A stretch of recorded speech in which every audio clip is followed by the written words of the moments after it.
Hello everyone, स्वागत है आप सभी का लेक्चर नंबर 14 में। तो आज हम टॉप 30 पीवाईक्यू क्वेश्चंस जो कि लेटेस्ट रेलवे एग्जाम्स में पूछे गए हैं, जितने भी रेलवे एग्जाम हुए हैं अभी तक, जितने भी रेलवे एग्जाम हो चुके हैं लेटेस्ट में, सभी के क्वेश्चंस आपको देखने को मिलेंगे। और अगर आप इस तरह सेशन करते रहें तो आपको किसी भी बुक को पढ़ने की कोई ज़रूरत नहीं है। ये बुक से मोर देन इनफ है, क्योंकि मैं बुक से कहीं ज़्यादा ऊपर उठ के मैं इसमें चीज़ों को कराता हूँ। आप देख सकते हैं क्वेश्चन के वेरिएशन को, आप खुद देख सकते हैं कि बहुत ही अलग अलग वैरायटी के क्वेश्चंस होते हैं इसमें। तो अगर आप इस चैनल पर नए हैं तो सब्सक्राइब कर लें, क्योंकि रेलवे के जितने भी एग्जाम्स हैं आपको बहुत बेनिफिट मिलने वाला है यहाँ से। और इस सेशन को आप लाइक कर दें। और यहाँ पे अगर हम बात करें तो यदि संख्या और उसके 25% का अंतर जो है 24 है, तो संख्या क्या है? देखिए 25% क्या होता है? 1/4। तो हम ऑप्शन से जाएंगे तो देखिए 34 तो 1/4 हो ही नहीं रहा है, ये तो डेसिमल में चला जाएगा। अगर इसका 1/4 करते हैं तो ये 7 होता है, और 7 इसमें से घटाएंगे तो ये तो 21 हो रहा है, लेकिन हमें 24 चाहिए। और इसका हम 1/4 करते हैं तो जो है 10 होता है, और यहाँ से घटाएंगे तो 30 हो जाएगा, ये भी नहीं होगा। इसका 1/4 करते हैं तो 8 होता है, 32 में से 8 घटाएंगे तो आपका 24 हो जाता है। देख सकते हैं कि आपको ऐसे ही अप्रोच करना है छोटे मोटे क्वेश्चन जो आते हैं। बाकी आप x मान सकते हैं कि एक संख्या है, उसका x का जो है 25% का अंतर, मतलब x माइनस 24 है। आप ऐसे भी सॉल्व कर सकते हैं, कोई दिक्कत की बात है नहीं, जैसे आपको अच्छा लगे आप कीजिए। 24 चौका 96, 32 x 32। देखिए आपको कौन सा शॉर्ट लगा, आप खुद देख सकते हैं कि मेरे अप्रोच में और ये जो आप करते हैं और अभी तक करते आ रहे हैं कितना डिफरेंट होता है। तो आप चीज़ों को ऐसे ही कोशिश करें कि मेरी तरह से, कि मैं जिस तरह कर रहा हूँ उस तरह से आप फॉलो करें, और इस वीडियो को पॉज करें और इस क्वेश्चन को करने की कोशिश करें, क्योंकि मैंने घनाभ के सारे फॉर्मूले आपको बता दिए हैं। तो आई होप कि आपने किया होगा और आपने दिमाग लगाया होगा, और आपने लगाया होगा इसका formula 2 into LB plus BH plus HL, तो जो कि यहाँ पे कोई ज़रूरत नहीं थी। देख सकते हैं कि यहाँ पे अगर हम देख रहे हैं तो 2 का मल्टीपल आता है फॉर्मूला में, आपको ये दिमाग में ही पता होगा, आपको फॉर्मूला लिखने की जरूरत भी नहीं थी। तो आप देख रहे हैं कि सम आएगा ना भाई, ये सभी तो विषम है, सब देख रहे हैं विषम है, विषम है, यही तो आएगा सम, तो यही तो 2 से डिविजिबल है। तो देख सकते हैं कि ये 5 सेकंड छोड़िए ना यार, 3-4 सेकंड में आप खत्म कर सकते थे इसे। तो ऐसे आपकी ऑब्जर्वेशन होना चाहिए, और ये सीरियल 2023 में आया हुआ है, तो आप देख सकते हैं कि ऐसे क्वेश्चंस भी आते हैं आपके। बाकी आपको करना है तो 2 इंटू LB 7×5 = 35, BH 1177, HL 55 आप कर सकते हैं। 7×5 12, 12×5 17, 7×5 12, 3 15, 1 16, 7 दूनी 14, 7 दूनी 12, 1 13, 2 1 3। देख सकते हैं कि आ गया।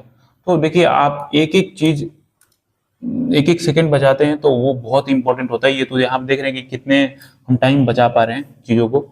बाकी इसका देखिए डायरेक्ट रिजल्ट होता है, आपको पता ही होगा कि cos 90 डिग्री बराबर होता है 0 होता है। अगर नहीं पता है तो इसे नोट कर लीजिए। और ये तो स्टैंडर्ड वैल्यू है यार, ये तो आपको पता होना चाहिए एटलीस्ट। जितने भी फंक्शन बनते हैं साइन से लेके कोसेक तक, जितने भी 6 फंक्शन होते हैं, उसका आपको जो है 0 से लेके 90 डिग्री तक वैल्यू पता होना चाहिए। और अगर आप केवल साइन, कॉस और टेन का ही याद कर लेते हैं तो वो आपका जो है हो जाता है, क्योंकि वो उल्टा होता है वो। तो आप देख सकते हैं कि यहाँ पे इसका आंसर जो है 0 हो जाएगा, क्योंकि ये मल्टीप्लाई में है। यहाँ पे कहीं पे 90 आएगा, cos 90, जो कि सभी टर्म को जो है 0 कर देगा। इसका मतलब ये 0 हो जाएगा। और बाकी कुछ रिजल्ट्स हैं, आपको डायरेक्टली याद कर लेना है। अगर ऐसे आपको देखने को मिलता है कि साइन 1 डिग्री और ये 180 डिग्री तक जाता है, तो साइन 180 डिग्री का आपका वैल्यू जो होता है वो 0 होता है, तो ये जो है सारे टर्म को 0 बना देगा।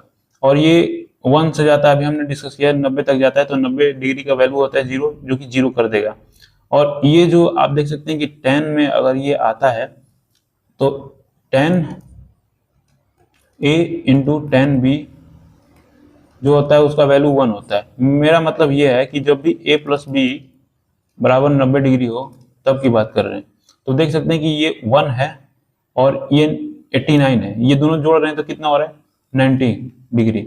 ये ऐसे ही 2 होगा और यहाँ पे 88 होगा, 10 88 डिग्री, ये भी 90 बनेगा, 1 गुणे 1 गुणे ऐसे आता रहेगा आपका ना, तो ये अल्टीमेटली वो आपका 1 ही बनेगा। तो इन सभी चीजों को आप डायरेक्टली अपने नोट्स में ऐड कर लीजिए, क्योंकि इस पे आपको क्वेश्चंस देखने को मिलते हैं। तो यहाँ पे देखिए दो संख्याओं का, देखिए ये सभी क्वेश्चंस पूछे गए हैं, और मैं जब क्वेश्चंस को उठाता हूँ तो शिफ्ट वाइज ही उठाता हूँ। मतलब मैंने एनटीपीसी को उठाया तो एक पेज से वहां से जितने अच्छे अच्छे क्वेश्चन बनते हैं वहीं से उठाता हूँ, ये नहीं कि छोटा मोटा कहीं से ढूंढ ढांड के ला रहा हूँ ना। तो आप इन सभी चीजों से बेफिक्र रहिए, क्योंकि मैं अगर उठा रहा हूँ वहाँ पे हार्ड है, इजी है, हर तरीके के अलग टाइप के क्वेश्चन है, हर तरीके के मैं क्वेश्चन उठा के लाता हूँ। तो आप जो है हर टाइप से होकर गुजर रहे हैं, आपको बुक्स करने की कोई जरूरत नहीं है। अगर आप कर रहे हैं तो मेरा पीडीएफ ही करते रहिए, मोर देन इनफ है वो, रेलवे के लिए कोई बुक्स लगाने की जरूरत नहीं है। तो यहाँ पे दो संख्याओं का योगफल 20 है और उनका अंतर जो है 2.5 है, तो इन संख्याओं का अनुपात क्या होगा। देखिए बताया था कि मान लीजिए दो संख्या a प्लस बी है, 20 है, और उनका अंतर a माइनस बी है, 2.5 है। तो मैंने क्या बताया था, अगर आपको a निकालना है तो ये बड़ा वाला a हो गया, और माइनस में b है, इसका मतलब ये छोटा वाला होगा। a निकालना है तो आप इसमें जोड़िए, दोनों को ऐड कीजिए। और देखिए प्रीवियस सेशन में मैंने बताया हुआ, अगर आपने नहीं किया तो उसकी बात ही क्या है भाई। और आप जो है ऐसे कर सकते हैं। और अगर आपको b निकालना है तो आपको क्या करना है कि घटाना है इन दोनों को और 2 से भाग दे देना है। तो घटाएंगे तो कितना आएगा, 5 होगा। और यहाँ पे 19 में से 17.5 और 2, इनका रेशियो ज्ञात करना है आपको, तो 22.5 2 है और 17.5 2 है। तो ये पॉइंट कट जाएगा, 2 2 कट जाएगा, 25 9 होता है, 25 7 होता है, 9:7 हो जाएगा। बाकी देखिए आपको मैंने इतना लिखा, लेकिन ये लिखने की जरूरत नहीं थी। आपको पता है बैक ऑफ द माइंड चलना चाहिए, दो संख्याओं का योगफल है, यानी a प्लस बी का मान 20 है और ये अंतर इतना है। तो आपको यहीं से करके जो है a का मान निकालना था कि आपका जो है 22.5 और b का मान निकालना था आपको 17.5 आपको जो है यहीं पे सोल्व कर देना था। तो इतना लिखने की जरूरत नहीं होती, सजाने के नंबर नहीं मिलते हैं आपको। आप 9 से कटाते इसे और 7 से कटाते इसे, तो आपका जो है ये वैल्यू आ जाता।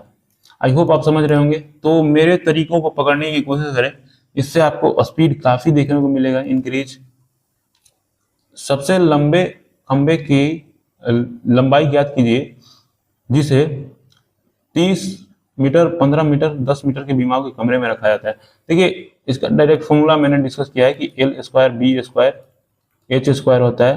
तो ये है L है, ये है B है, ये H है, तो और कुछ नहीं है। आपको जो है 900 225 हो गया और ये जो है आपका 100 हो गया। देख रहे हैं कि ये तो रूट से निकलेगा 5 आ रहा है, 5 निकालते हैं तो 5 किसका स्क्वायर होता है भाई, 5 के ही पे तो यूनिट डिजिट 5 आता है। तो ये सभी तो फालतू में दे रखे हैं, इन सभी का कोई काम नहीं है। तो बाकी आप जोड़ना चाहते हैं तो जोड़ सकते हैं। यहाँ पे कितना आएगा, 9 2 11 1225। तो देख सकते हैं कि 25 हो जाएगा, 4 3 12 1225 इसी का आता है। देखिए आप चीजों को उतना ही कैलकुलेट कीजिए जितना आपको डिमांड कर रहे हैं चीजों को। तो ये आप देखना अभी से स्टार्ट कर सकते हैं कि हाँ, ये अगर 25 क्वेश्चन आते हैं तो आपके 15 क्वेश्चन ऐसे ही बन जाएंगे ना। और जो टफ क्वेश्चन आते हैं वहां पे आप समय को जो बचाएंगे यहाँ से, वहां पे आप लगा के आप फुल स्कोर कर सकते हैं। तो ऐसे ही होता है कि भाई बहुत लोग फुल स्कोर कर पाते हैं, तो यही कारण होता है कि वो जो इजी क्वेश्चन होते हैं उसमें टाइम बचाते हैं, और जो क्वेश्चंस मतलब अच्छे लेवल के होते हैं उसमें वो टाइम को अच्छे तरीके से यूटिलाइज करते हैं और वो गलत नहीं करते हैं। तो यहाँ पे बोल रहे हैं कि चक्रवृद्धि ब्याज गणना वार्षिक तौर पर होती है। दर पर एक धनराशि 2 वर्षों में 1600 हो जाती है और 3 वर्षों में 1700 हो जाती है। ब्याज की दर ज्ञात कीजिए। देखिए दर क्या होता है, जब हम 1 साल पे निकालते हैं तो यहाँ पे देख रहे हैं कि ये 2 वर्ष का दिया है और यहाँ पे 2 वर्ष के बाद 3 वर्ष का दे दिया है। मतलब जो यहाँ पे गैप देख रहे हैं ये तो 1 साल का है, तो हमें 1 साल का ही तो चाहिए। 1 साल की इंक्रीज कितना हुआ, 1600 से 1700, यानी 100 बढ़ गया और ये 1600 पे बढ़ गया है। तो यहाँ परसेंटेज निकालने के लिए लिखेंगे 100 100। तो इसका जो होता है डायरेक्टली आपको वैल्यू याद होना चाहिए कि 100.25% होता है। यह आप याद करके रख सकते हैं। तो यहाँ पे क्वेश्चन बोल रहा है कि राजेश खेल के पहले दौर में अपनी धनराशि का 1/3 हिस्सा हार गया और खेल के दूसरे दौर में वह अपनी बची हुई धनराशि का 3/5 हिस्सा हार गया और तीसरे दौर में वह अपनी बची हुई धनराशि का 4/7 हिस्सा, तो उसके पास मूल धनराशि का कितना हिस्सा बचा है। यहाँ पे ऑप्शन मिसिंग है शायद, तो देखिए ये हिस्सा ही पूछ रहा है। देखिए अगर वो 1/3 हिस्सा हार गया, मतलब एक हिस्सा हार गया 3 में से, उसके पास बचा कितना, 2 बचा 3 में से। अगर वह मतलब बची हुई का 3/5 फिर से हार गया, 3 हार गया 5 में से, उसके पास बचा कितना, 2/5 बचा।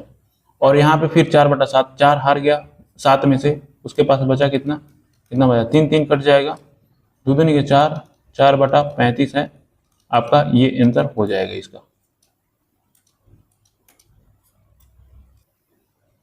तो यहाँ पे देख सकते हैं कि आरआरबी एनटीपीसी में आया हुआ क्वेश्चन बहुत ही अच्छा लेवल का क्वेश्चन है। दी गई आकृति में x का मान ज्ञात करें। कंफ्यूज हो सकते हैं यहाँ पे, आप देख सकते हैं कि ये एक पॉलीगन दिया हुआ है, 1 2 3 4 जिसके 5 भुजाएं हैं।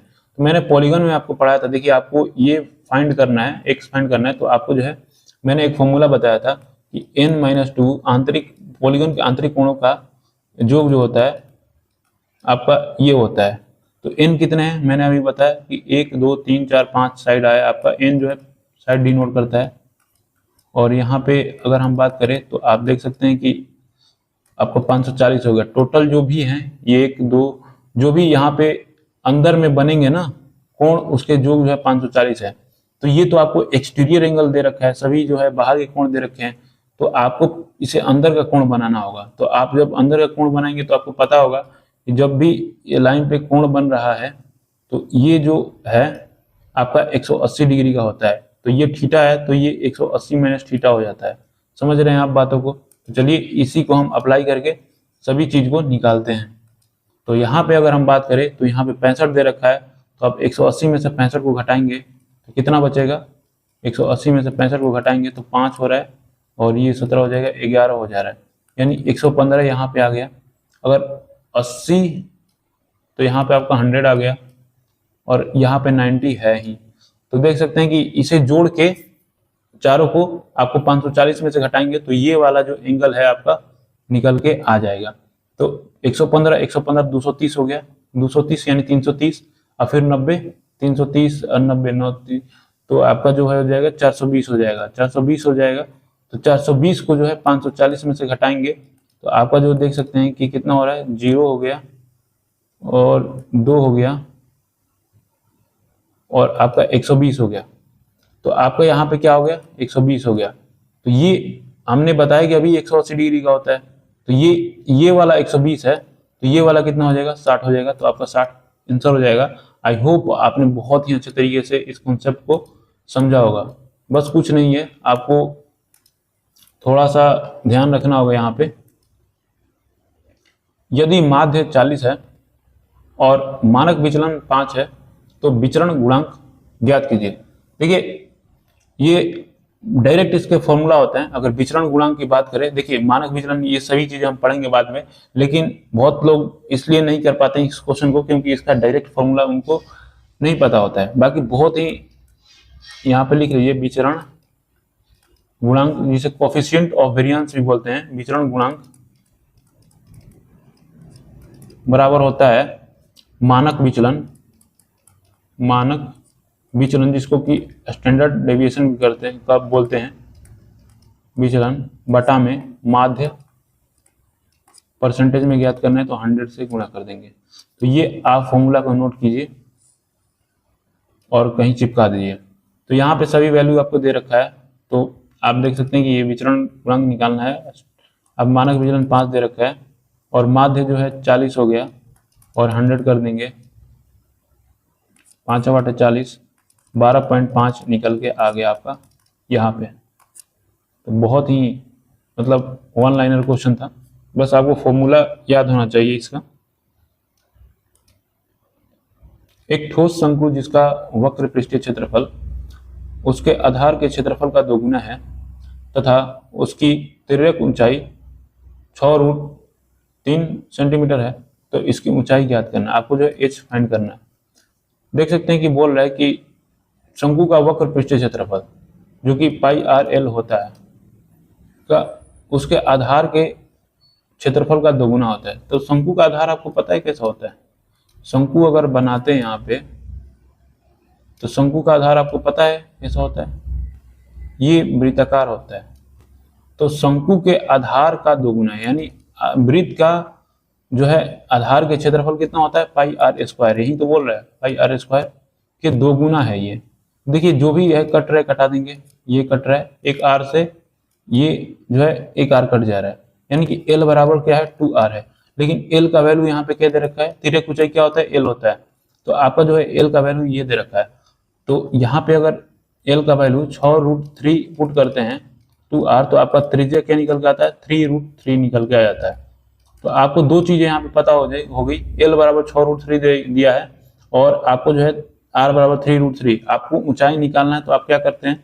देखिए शंकु का ये त्रिज्या हो गया, ये जो है आपका ऊंचाई हो गया और ये जो है एल हो गया। तो आप देख सकते हैं कि यहाँ पे आप पाइथागोरस लगा देंगे। आपको आर पता है तो आपको हाइट निकालनी है। तो आपको हाइट निकालनी है तो हाइट बराबर क्या होता है? √L square minus R square. तो आपको एल का वैल्यू पता है क्या है? 36 108 हो जाएगा अगर इसका स्क्वायर करेंगे तो। और यहाँ पे R स्क्वायर करेंगे तो 3 गणना होती है 27। तो 27 चूंकि 108 होता है तो एक 27 चला जाएगा। तो 27 चूंकि 8 होता है ना, 27 तिया 81 होता है। आपका 9 जो है आंसर हो जाएगा। बेसिक सा क्वेश्चन था। तो यहाँ पे देख सकते हैं कि दे रखा है और ये क्वेश्चन बहुत बार पूछा गया है आरपीएफएसआई में। दिया गया है कि ये दे रखा है x के बराबर और ये दे रखा है y के बराबर और x के पावर z और बराबर जो है y के पावर 5 है। तो z का निकटतम मान पूछ रहा है। तो चलिए देखिए ये x के बराबर इतना दे रखा है तो x का डायरेक्टली हम मान पुट करते हैं। x के जगह पे ये लिखते हैं 5 9 के पावर 0 4 6 और ये जो देखिए ऊपर में z है तो ये z से गुणा हो जाएगा। और अगर हम y के जगह पे पुट करते हैं तो ये 5 9 है, ऊपर 0 2 1 है और अगर हम बात करें देख सकते हैं कि 5 से गुणा हो जाएगा यहाँ पे। अगर ये नीचे वाला सेम है तो ऊपर वाला भी आप देख सकते हैं कि बराबर कर सकते हैं। तो ये 6 है और ये जो है z है और यहाँ पे 0.21 है और यहाँ 5। देखिए ये डेसिमल से डेसिमल कट जाएगा और 46 z है तो z बराबर 21 5 105 46 हो जाएगा। तो अगर आप बात करेंगे तो कटाइए। देखिए ऑप्शन कैसा दे रखा है, ये तो होगा नहीं भाई, क्योंकि कम से कम 46 दूनी तो 92 होता है। तो ये हो रहा है 46 होगा तो बहुत ज़्यादा चल जाएगा, मतलब ये नहीं होगा। तो ये आपका आंसर हो जाएगा। देख सकते हैं कैलकुलेशन जहाँ डिमांड करता है वहीं पे हमें करना चाहिए, ये नहीं कि करे जा रहे हैं। तो यहाँ पे क्या बोल रहा है कि मेरा छोटा भाई एक पतंग उड़ा रहा है जिसका क्षेत्रफल जो है 15 सेंटीमीटर स्क्वायर है और इसके विकर्ण का योगफल जो है 11 सेंटीमीटर है। इसके विकर्णों की लंबाई ज्ञात कीजिए। तो यहाँ पे क्या बोल रहा है कि आपको पता होना चाहिए सबसे पहले तो कि काइट एरिया ऑफ काइट क्या होता है। एरिया ऑफ काइट क्या होता है? 1/2 d1 गुणे d2। सम चतुर्भुज का आपने क्षेत्रफल पढ़ा हो जब डायगोनल दिया होता हो तो वही सेम फॉर्मूला इस पर चिपका देते हैं हम लोग। तो a + b आपको दे रखा है 11, यानी विकर्णों का योगफल। आपको विकर्णों की लंबाई याद करनी है, यानी हम चेक कर ले क्या कि क्या जो 11 बन पा रहा है दोनों विकर्णों का। तो 5 5 10 11 बन रहा है जी, बिल्कुल 7 4 11 5, मतलब यहाँ पे हमारा फेल हो गया, हम नहीं कर सकते यहाँ पे। चलिए आपको 15 दे रखा है क्षेत्रफल, तो 15 यहाँ पे एरिया पुट करेंगे 1/2 d1 d2, यहाँ पे जाएगा 30 हो जाएगा, यानी d1 गुणे d2। देखिए यहाँ पे फिर से हम लोग ऑप्शन चेक कर सकते हैं। अगर विकर्णों के गुणनफल देखें तो यहाँ पे 30 आ रहा है, तो देखें कि कौन 30 आ रहा है। तो यहाँ पे देख सकते हैं ये नहीं आ रहा है, यहाँ नहीं आ रहा है, यहाँ पे 5 6 30 डायरेक्टली आ जा रहा है, यहाँ पे नहीं आ रहा है। तो ये आपका आंसर हो जाएगा। ऐसे आप चीज़ों को फॉलो करते रहिए, जब भी आप मॉक टेस्ट देते हैं तो ऐसे आप मेथड को यूज कर सकते हैं ना। बाकी अगर हम डिटेल सोल्यूशन की बात करें इसके, तो डिटेल सोल्यूशन आपको कुछ इस प्रकार देखने को मिलेगा कि हमारे पास है क्या। हमारे पास a + b दे रखा है, a + b नहीं, आप यहाँ पे मान लीजिए विकर्ण डी,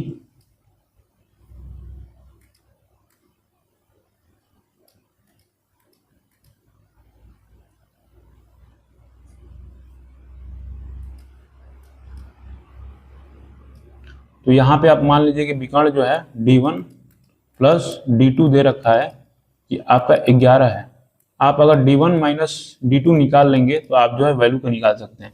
तो आपने पढ़ा है अलजेब्रा में x प्लस 1/x का मान n दे रखा हो, x माइनस 1/x के पास जाना हो तो हम लोग क्या करते हैं n स्क्वायर माइनस 4 कर देते हैं। तो आपको भी यहाँ पे कर देना है। तो अगर आप करते हैं 11 का स्क्वायर करेंगे 121 हो जाएगा माइनस 4। देखिए यहाँ पे क्या होता है कि x गुणे 1/x आता है लेकिन ये कट जाता है इसलिए नहीं लिखते हैं, लेकिन यहाँ पे d1 गुणे d2 आएगा, d1 गुणे d2 आएगा जो कि d1 गुणे d2 क्या दे रखा है, ये आपका जो है 30 दे रखा है। देख सकते हैं कि यहाँ पर d1 गुणे d2 30 दे रखा है।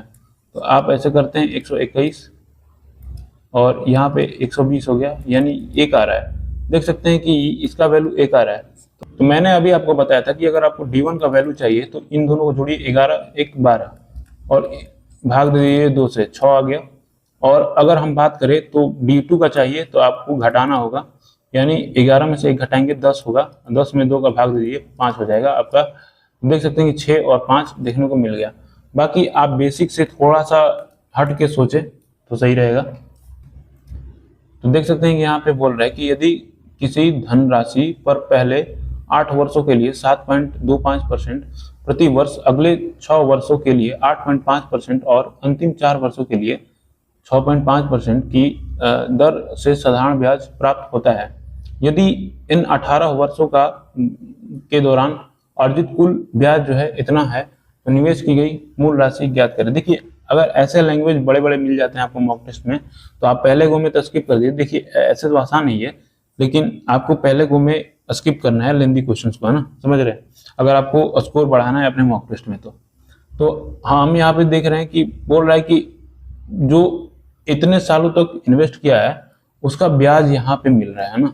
तो हम देख लेते हैं भाई क्या ब्याज बना है रेट में, और उसके इक्वेट ये कर लेंगे और हम 100% का वैल्यू निकालेंगे। अगर 8 वर्षों में इतना पे इन्वेस्ट किया गया है तो ये कितना परसेंट हुआ होगा, तो हम देखेंगे तो 25 से 8 200 होता है, 2 हो जाएगा और यहाँ पे 8 से 56 हो जाएगा, यानी यहाँ पे पहला बार में 58 बना। और यहाँ पे अगर 6 वर्षों का देखें तो 6 35 3 हो गया और 6 48, 48 में 3 जोड़ देंगे 51 हो जाएगा। और यहाँ पे अंतिम 4 वर्ष के देखें, 5 का 20 2 हो गया, 6 का 24 तो 26 हो गया। तो ये देख सकते हैं कि आपका जो है 18 वर्ष हो गया, यहाँ पे 8 हो गया, यहाँ पे 8 से 14 हो गया और यहाँ पे 4 18 हो गया। इसे जोड़ देते हैं, 8 1 9 6 15 हो गया, 5 5 10 2 12 1 13, 135% का वैल्यू है ये आपका। यहाँ पे कितना इतना है, तो आपको जो है 100% का निकालना है। 3 5 1 0 0 135 गुणे 100। देखिए यहाँ पे आप क्या कर सकते हैं, मैंने आपको बताया कि जब भी आपको कम्प्लेक्स वैल्यू दिखे तो आपको जो है फैक्टर कर लेना है। 27 5 135 होता है, 5 20 हो गया। और अगर आप बात करें तो देखिए 9 3 27 फिर फैक्टर कर सकते हैं। अगर देखिए प्लेन वैल्यू आ रहा तो कटेगा ही कटेगा, 9 3 27 27 हो गया और 8 99 81 और 1300, यानी आपका 26,000 आंसर आ जाएगा। ये आंसर हो जाएगा।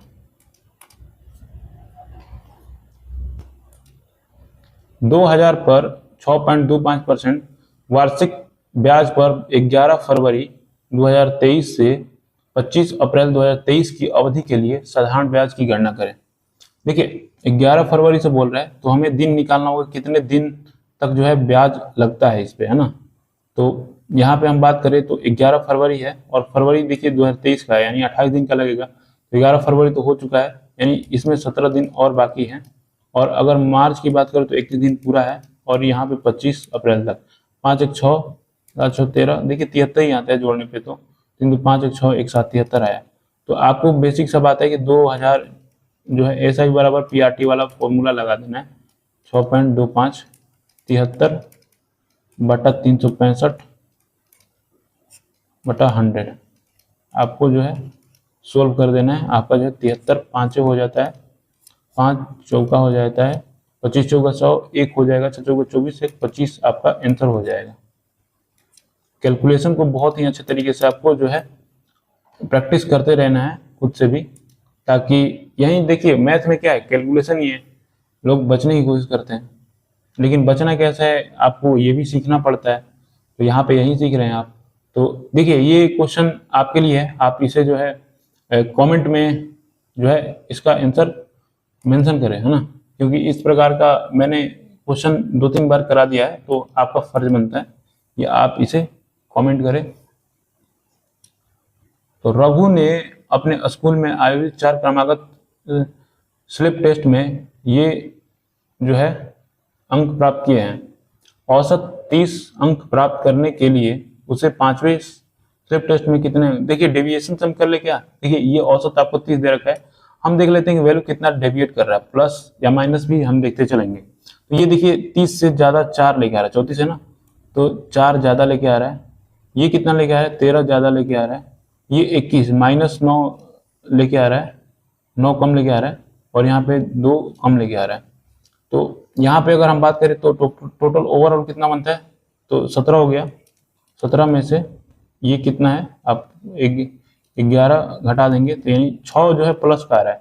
देखिए जितना ज्यादा आएगा ना तो उसको हम घटा देंगे। 30 जो है इसका एवरेज मेंटेन करने के लिए जो है 24 इसका आंसर हो जाएगा। अगर ये कम आता है तो इसको एवरेज में जोड़ना पड़ता है। तो यही होता है कि आप डेविएशन का कंसेप्ट जानते हैं तो बहुत अच्छे तरीके से कर ले जाएंगे, नहीं तो आप जोड़ते रहेंगे, जोड़ के फिर आप गुणा भाग करते रह जाएंगे, बस आपका टाइम निकल जाएगा। करने के लिए तो भाई हर कोई कर रहा है आजकल, मैथ हर लोग सॉल्व कर रहे हैं, हर किसी के पास वो चीजें जो है अवेलेबल है, लेकिन कैसे करना है, आपको अप्रोच कैसे करना है वो कौन सिखाएगा आपको, वो खुद से सीखना पड़ेगा आपको। रवि के पास दूध और पानी का मिश्रण इतना है, इस मिश्रण में दूध और पानी का अनुपात जो है 8:1 है। रवि को मिश्रण में कितना पानी मिलाना चाहिए ताकि दूध और पानी का अनुपात 6:5 हो जाए। देखिए इस टाइप के क्वेश्चन बहुत फिक्स होते हैं और बहुत एग्जाम में रिपीट होते हैं। तो आपको क्या करना होता है, आपको पता भी होगा जिसने किया हुआ है। तो मिल्क एंड वाटर यहाँ पे लिखेंगे, 8:1 हो गया। रवि को मिश्रण में कितना पानी मिलाना चाहिए, यानी यहाँ पे पानी मिला रहा है, हमें नहीं पता कितना मिला रहा है, ताकि दूध और पानी का अनुपात जो है 6:5 हो जाए। देखिए क्या मिलाया गया, पानी मिलाया गया, तो दूध क्यों बदल गया, दूध तो हमारा सेम होना चाहिए, तो दूध को हम सेम बनाएंगे। यानी हम देख रहे हैं कि इधर भी 24 बना देंगे, 38 का 24, 6 चौका 24, तो इधर 3 से गुणा हुआ तो इधर भी 3 से गुणा हुआ, इधर 4 से गुणा हुआ तो इधर से, तो नया रेशियो क्या बन जाएगा आपका, तो आपका नया रेशियो बनेगा यहाँ पे 38 का 24, 3, 6 चौका 24, 20। तो देख सकते हैं कि ये जो वैल्यू थी रेशियो में 24, 3, 27, ये इसका वैल्यू था ना। तो यहाँ पे अगर हम बात करें तो 14:58, ये 27 का वैल्यू था, और कितना ऐड किया है यहाँ पे देख सकते हैं, 17 ऐड किया है, और यहाँ पे 17 का वैल्यू निकालेंगे तो 9 तिया ऐसे कर लेंगे, 9 से काटेंगे 1, 5 हो गया, 9 5 45, कैसे हो जाएगा, 9 1 सेकेंड, 9 से गया ना 5 हो जाएगा, 9 6 का 54 हो जाएगा यहाँ पे ना, 9 6 का 54 और 9 दूनी 18, 3 5 15, 3 चौका 12, तो 17 चौका 68, यानी कि ये हो जाएगा। हमें करना ही नहीं था, आपको जो है ऑप्शन देखते रहना है कि कहाँ पे हम कैलकुलेशन को कट कर सकते हैं। बाकी अगर आप करते हैं 17 चौका 68, 17 5 85, अब 85 6 91 हो जाएगा आपका आंसर। तो यहाँ पे अगर हम बात करें तो देख सकते हैं कि अलजेब्रा का बहुत ही अच्छा क्वेश्चन दे रखा है, और पहले तो आप इसको जान लीजिए कि इसका फॉर्मूला क्या होता है, नहीं तो इसके बिना आप नहीं कर पाएंगे। x के पावर 7 प्लस 1/x के पावर 7 का फॉर्मूला होता है आपको x का पावर 3 प्लस 1/x का पावर 3, x का पावर 4 प्लस 1/x का power 4 minus x plus 1/x x होता है। इसे आप नोट कर लीजिए और बाकी चलिए चलते हैं, इसे हम सोल्व करते हैं।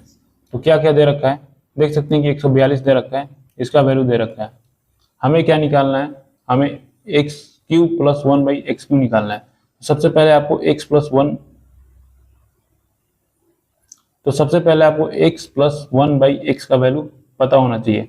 हमें यहाँ पे x का पावर 4 प्लस 1/x का पावर 4 है, तो हम पीछे की तरफ आएंगे x square plus 1/x square. तो आपको दो जोड़ना होता है, इसका रूट करना होता है। अगर दो जोड़ेंगे 144 और इसका रूट करेंगे, ऐसे लिखते हैं ना 142, हर चीज लिखना जरूरी नहीं होता है। तो आपका x square plus 1/x square का वैल्यू हो जाएगा 144 यानी 12 हो गया ना। और फिर से अगर करते हैं x प्लस 1/x स्क्वायर, तो आपका जो है 12 में 2 जोड़ देंगे, आपका जो है 14 हो जाएगा। ये आपका देख सकते हैं कि यहाँ पे ये स्क्वायर नहीं है अब, तो यहाँ पे आपको देखने को मिल गया। तो अगर हम बात करें तो आप अगर इसका देख रहे हैं x cube plus 1/x cube निकालेंगे तो एन क्यूब माइनस 3n होता है। तो ये एन क्यूब माइनस 3n हो गया है ना, ये जो है आप देख सकते हैं गुणा में है। और अगर इसका बात करते हैं तो 14 हो जाएगा, 3 14 हो जाएगा। यह आपका इस तरह है 142। और इधर भी देख सकते हैं कि आपका x प्लस 1/x का वैल्यू जो है 14 निकला हुआ है, √14 माइनस √14। आपको इन सभी क्वेश्चन को जो है ना लास्ट के लिए छोड़ना होता है। तो यहाँ पे अगर करते हैं तो 11 14 हो गया और 142 हो गया, ये हो गया ना। तो अगर आप करते हैं तो पाएंगे 11 से और 142 से गुणा करेंगे 2 6 5 1 √14 हो जाएगा, √14 हो जाएगा। तो 15 61 √14 आपका आंसर हो जाएगा, ये हो जाएगा आपका आंसर।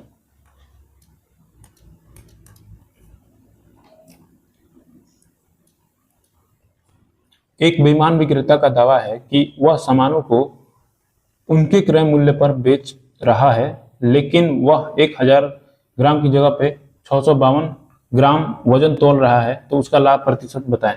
तो इसका भी कमेंट में आप करें, ये HW है आपके लिए ना, कमेंट में इसका करें क्योंकि हम बहुत क्वेश्चन कर चुके हैं इस पे। तो आप अगर नए फॉलो कर रहे हैं, आप कंफ्यूज हो रहे हैं, तो आप लेक्चर 1 से प्रोसीड करें।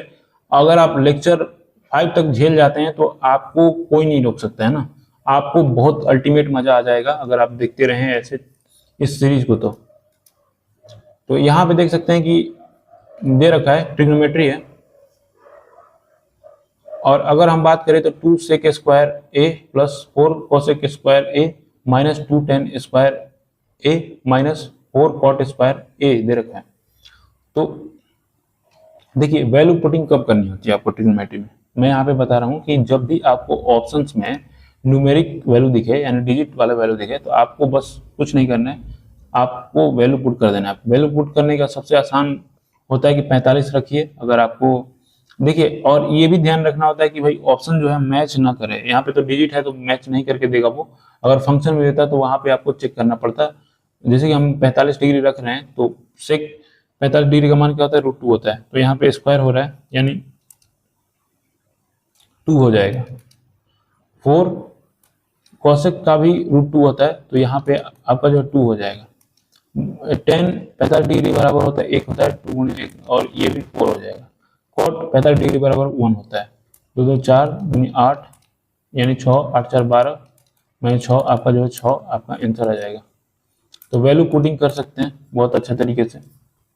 देखिए बोल रहा है कि 800 किलोमीटर की एक यात्रा के लिए एक ट्रक पहले 300 किलोमीटर की दूरी 50 किलोमीटर प्रति घंटा की चाल से तय करता है, उसे शेष दूरी को किस चाल से तय करना चाहिए ताकि उसकी औसत चाल जो है 60 किलोमीटर प्रति घंटा हो जाए।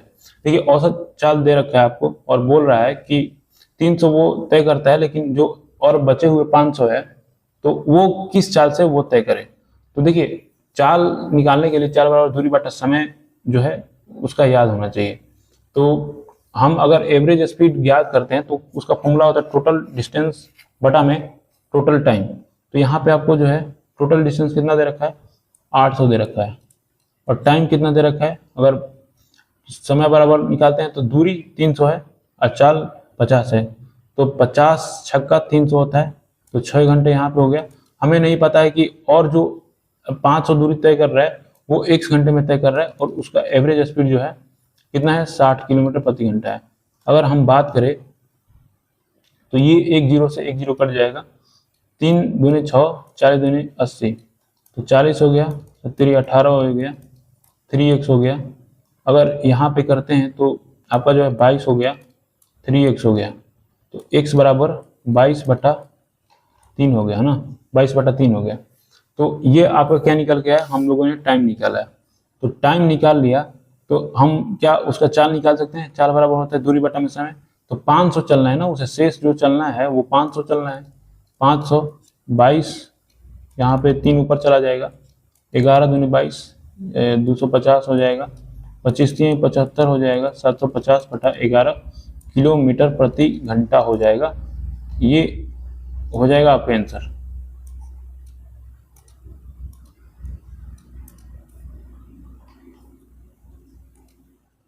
रवि ने 50,000 का निवेश करके एक व्यवसाय शुरू किया।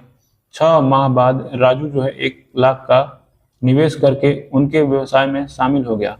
रवि द्वारा निवेश किए जाने के बाद से 1 वर्ष में उन्होंने 63,000 का लाभ अर्जित किया। लाभ में राजू का हिस्सा कितना था?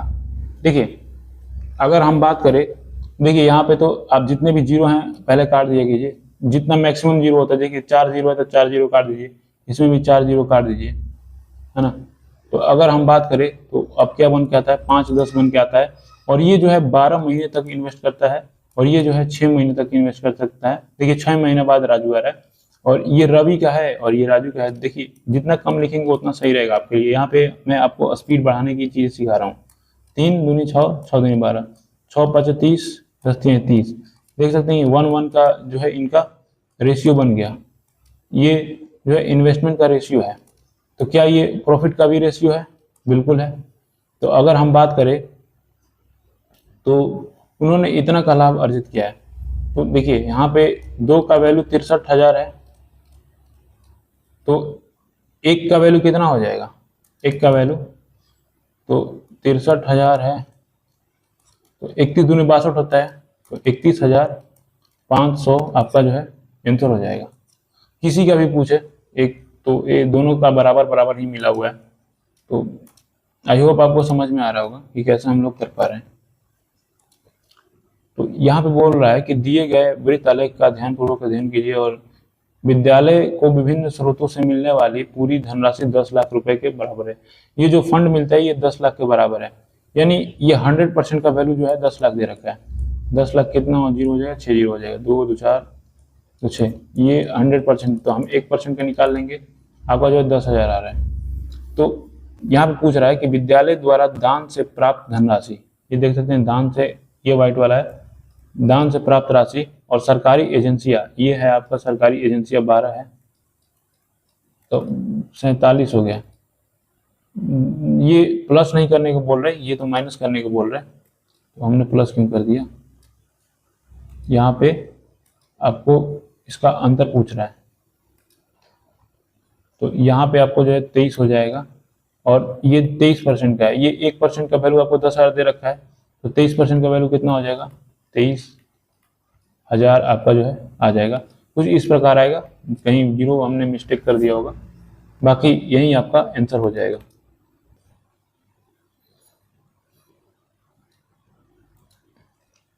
तो देखिए ये क्वेश्चन क्या बोल रहा है कि 2 व्यक्ति 56 किलोमीटर की दूरी पर स्थित 2 स्थानों से एक दूसरे की ओर गाड़ी चलाते हुए आते हैं। पहले व्यक्ति की चाल जो है 12 किलोमीटर प्रति घंटा है और दूसरे व्यक्ति की चाल जो है 14 किलोमीटर प्रति घंटा है। यदि वे एक साथ गाड़ी चलाना आरंभ करते हैं तो कितने समय बाद वे एक दूसरे से 4 किलोमीटर की दूरी पर होंगे? तो देखिए यहाँ पे क्या बोल रहा है कि 4 किलोमीटर की दूरी पे होना है इससे, तो ये 56 किलोमीटर टोटल दूरी है, तो पहले ही हम 56 में से 4 घटा देते हैं, तो यानी हमें 52 का निकालना है, यानी 52 किलोमीटर पूरा डिस्टेंस है। और तो वो देख सकते हैं यहाँ पे बोल रहा है एक दूसरे की ओर, यानी जो है यहाँ पे चाल जुड़ जाएगा, तो कितना हो जाएगा? 26 हो जाएगा, 26 दूनी का 52 हो जाएगा आपका, यहाँ पे 2 घंटे हो जाएगा। बहुत ही छोटा सा क्वेश्चन था ये तो। तो यहाँ आप देख सकते हैं फिर से डिसऑनेस्ट सेलर वाला क्वेश्चन आ गया कि एक विक्रेता अपने फलों को क्रय मूल्य पर बेचने का दावा करता है, लेकिन फिर भी उसे इतने के परसेंट लाभ पर तो 1 केजी पर कितना देता है। देखिए 1000 तो ग्राहक को दिखेगा, एक्स जो है चीट कर रहा होगा वो, और 19×95 500 बटा में 1900। तो इसे आप क्या लिखते हैं, अगर लिखे तो 2000 बटा 1900 लिखेंगे, क्योंकि ये लाभ है आपका, बढ़ जाएगा 1900 पर। तो ये ऐसा लिखेंगे, 0 0 कट जाएगा और ये 0 से 0 कट जाएगा, 2 50 हो जाएगा, और x की वैल्यू 19 इधर जाएगा तो 19×95 यानी 950 इसका आंसर हो जाएगा कि 950 वो यूज कर रहा है।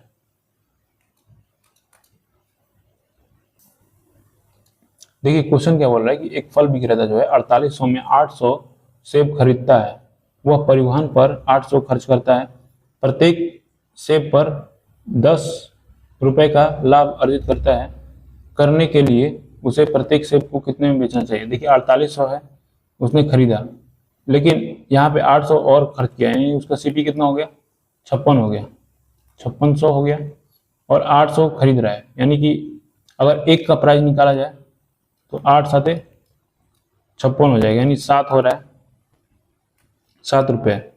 तो प्रत्येक सेब पे, एक सेब का निकाल लिया 7 हमने, प्रत्येक सेब पे 10 रुपया लाभ चाहिए, सेब पे 10 रुपया लाभ चाहिए, यानी वो 17 रुपये में बेचना चाहिए हर सेब को। तो बहुत ही बेसिक सा क्वेश्चन था ये। तो